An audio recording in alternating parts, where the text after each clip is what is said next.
کے آقا آپ کا عالم غلام، آپ ہیں شاہ جہاں شاہ دلاں شاہ زمن، آپ کے دم سے مہو سالو شب و دن صبح و شام، مصطفیٰ مجتبی آپ خیر الورا۔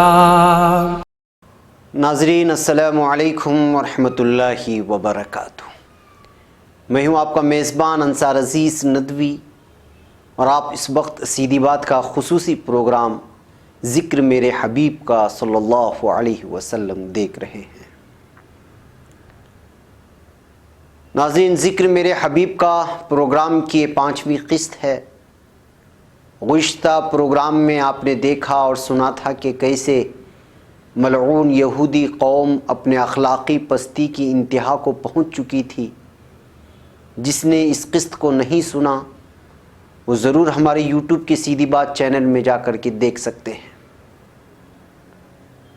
ناظرین، اب آئیے وعدے کے مطابق میں آپ صلی اللہ علیہ وسلم آپ کو بعثت رسول اللہ صلی اللہ علیہ وسلم سے پہلے کے ہندوستان کا حال سناتا ہوں، اور ہندوؤں کی صورتحال کا وہ خاکہ پیش کرتا ہوں جس کو ہم سبوں کو سننا ضروری ہے۔ ناظرین، 6 صدی عیسوی میں ہندوستان کی سرزمین بھی ہر قسم کی برائیوں کی آماجگاہ بن چکی تھی۔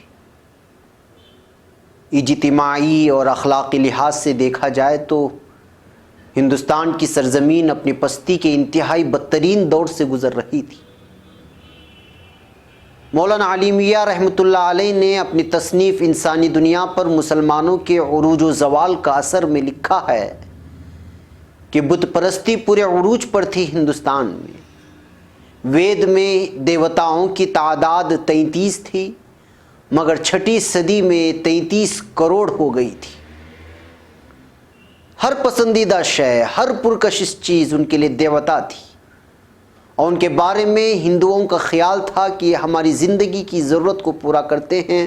ان دیوتاؤں میں معدنیات، جمادات، نباتات، اشجار، پہاڑ، دریا، حیوانات، حتیٰ کہ آلات تناسل تک کو بھی دیوتاؤں کی فہرست کی زینت بنے ہوئے تھے۔ مولانا علی رحمہ اس زمانے کے جنسی بحران کی انتہا کا تذکرہ فرمایا ہے۔ وہ فرماتے ہیں، شہوانی جذبات اور جنسی میلان کو ابھارنے والے عناصر جس قدر ہندوستان کے قدیم مذہبی تمدن میں موجود ہیں وہ کسی دوسرے مذہب یا ملک میں نہیں پائے جاتے۔ بعض ایسے واقعات اور روایتیں ملک کی ہندو مقدس کتابوں میں درج ہیں جنہیں پڑھ کر آنکھیں نیچے اور پیشانیاں شرم و حیا سے جھک جاتی ہیں۔ مندروں کے محافظ و منتظم بد اخلاقی کا سرچشمہ تھے، اور بہت سے عبادت گاہیں اخلاقی جرائم کا اڈا بنی ہوئی تھی۔ آج تک بھی یہ سلسلہ جاری ہے۔ عورتوں کی عزت کے ساتھ کھلواڑ کرنے کا یہ خونی کھیل مقدس لبادے کے ساتھ کھیلا جا رہا ہے۔ ناظرین، اگر ہندوستان کی تاریخ پر نظر ڈالی جائے اور ذات پات، اونچ نیچ اور انسانوں کو طبقوں میں بانٹنے والے سماج کا جائزہ لیا جائے تو معلوم ہوگا کہ اونچ نیچ اور عدم مساوات کے اس نظام کی کوئی مثال دنیا کے کسی خطے میں ملنا دشوار ہے۔ اس کے علاوہ طبقہ وارانہ کشمکش، عبرتناک عصبیت، فرسودہ قسم کی اونچ نیچ، انسانوں کے درمیان عدم امتیاز کی گھٹیا مثالیں جا بجا نظر آئیں گی۔ اونچے طبقوں کا یہ حال تھا کہ کسی کو بھی نچلی ذات کا قرار دے کر قتل کرنا ان کے بائیں ہاتھ کا کھیل تھا۔ آج بھی ایسی مثالیں ملک میں وقتاً فوقتاً دیکھنے کو ملتی ہیں۔ ہندوستانی سماج نے انسان کو 4 طبقوں میں بانٹ رکھا تھا۔ پہلا برہمن، جو مذہب کا اجارہ دار تھا اور پروہت کہلاتا تھا، جیسا کہ آج بھی ہمیں یہی صورتحال نظر آتی ہے۔ دوسرا ایک کھتری، فوج میں بھرتی ہونے والا، تیسرا ہے ویش، کھیتی باڑی، زراعت، تجارت وغیرہ کرنے والا، اور پھر چوتھا ہے شودر، جو مذکورہ تینوں ذاتوں کی نوکری چاکری، گھریلو کام کرنے والا۔ یہی چوتھے قسم کا انسان اچھوت کہلایا اور کہلایا جاتا ہے اور کہلایا جاتا تھا۔ دراصل یہ ہندو مذہب کا طبقاتی نظام آریائی قوم کے مفادات کی حفاظت کے لیے مختص تھا، جس نے ہندوستان پر حملہ کیا تھا۔ اور میں اگر موضوع سے ہٹ کر کے آپ کو بتاؤں تو آج جو لوگ خود کو قوم پرست یا پھر محب وطن نہ جانے کیا کیا لگا کر کے گھوم رہے ہیں، آریائی نظام، آریائی قوم، یہ اصل میں باہر سے آئی ہوئی قوم تھی، جو آج یہاں کے لوگوں کو، جن کو آدیواسی کہا جاتا ہے، ان پر حکمرانی کرتی ہے، ان کو درج ذیل ذاتوں میں بانٹتی ہے۔ اصل میں وہی قوم باہر سے آئی ہوئی تھی۔ ایک لمبا موضوع ہے بہر کیف۔ یہی غیر ہندوستانی حملہ آور لوگ تھے جنہوں نے ایسے غیر انسانی نظام کی بنیاد ڈالی تھی۔ برہمنوں کو اس نظام میں بے پناہ رعایتوں اور سہولتوں سے نوازا گیا، اور باقی دیگر ذاتوں کو برہمنوں کی زیرنگی کرنے کی ناپاک کوشش کی گئی، یہاں تک کہ وہ ان کو انسان ہی تصور نہیں کرتے تھے، تو درج ذیل طبقات میں ہوتے تھے، جس کو ہم آج کے زبان میں اگر کہا جائے تو جن کو دلت کہا جاتا ہے، یا دیگر مذاہب کے نام سے یاد کیا جاتا ہے، دیگر سماج، ذیلی سماج کے نام سے، طبقات کے نام سے یاد کیا جاتا ہے۔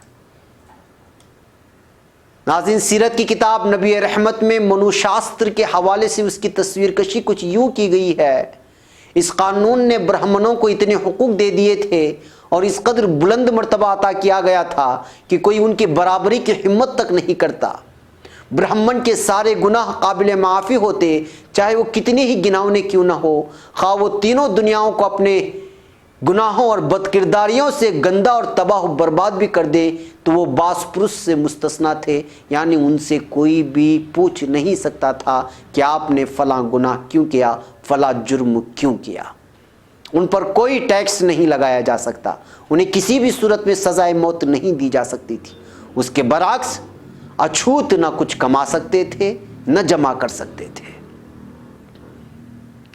یہاں کی بعض کتابوں میں درج ہے کہ اگر کوئی اچھوت مندر میں داخل ہو جاتا یا پھر وہ کسی برہمن طبقے سے تعلق رکھنے والے کسی شخص کو غلطی سے چھو لیتا تو اس کو ایسی بھیانک سزائیں دی جاتی جس کا تصور بھی مشکل ہے۔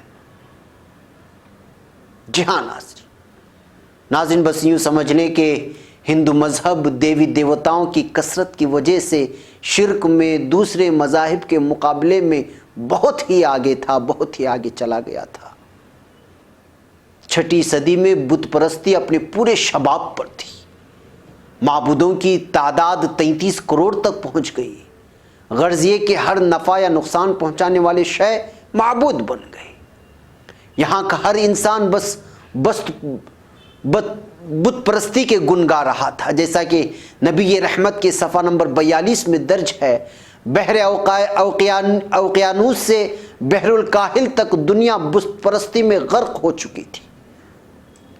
عیسائیت، سامی مذاہب، بدھ مت گویا بتوں کی تعظیم و تکریم میں ایک دوسرے سے بازی لے جانے کی کوشش میں مصروف تھے۔